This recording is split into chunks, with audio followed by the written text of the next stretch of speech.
Hey guys, today we're going to review 5 hacks for skiers and snowboarders. So my first hack is going to be for your season pass / day pass. Most parks these days have passes that will look like this, and with your pass, it's normally kind of hard to get through the little gates, so you're going to need this close to the gates. And my first hack is to find a nice pair of gloves that has either a zipper right here or a zipper on your jacket, because then it makes it really easy to get through.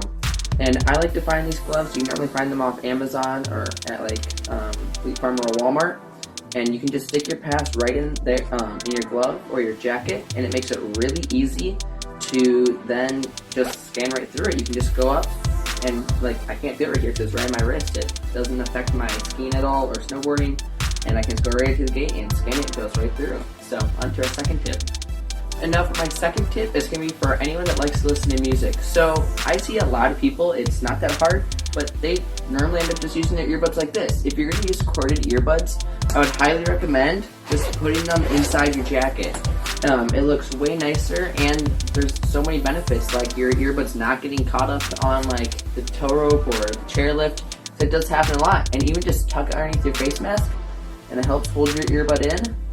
Works really well. And then just zip up your jacket and your earbuds will be nice and safe, and you'll have no chance of ripping them or getting them caught on anything.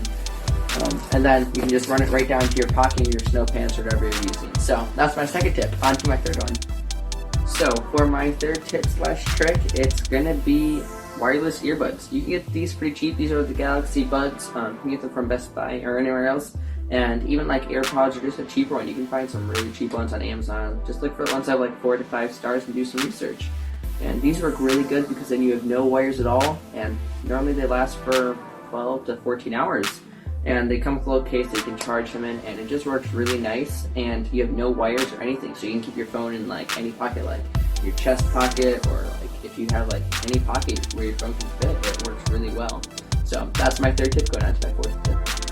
Okay guys, and for our fourth tip, it's going to be your face mask. So I see a lot of people going down the hill with their face mask up over their nose and their mouth, and there's a few problems with that. One of them is you're going to build up a lot of moisture. Each time you breathe, there's a little bit of moisture that's coming out of your mouth and your nose, and your mask will get wet really quick, and then it'll freeze up, and you actually become colder instead of warming yourself up. So make sure you just keep your mask around your chin and that, and let the air ventilate, therefore your mask won't get wet, and you'll stay much drier and warmer. And for my fifth and last tip, I see a lot of people putting their helmets on and then putting their goggles on. And so that works fine for a lot of people, but for me, I just personally like putting my goggles and then my helmet. It just looks way better, and no air that can come from the sides because there's a nice tight seal on your face. And so that's my 5 tips. Hope you guys enjoyed this video, and I'll see you guys in the next one.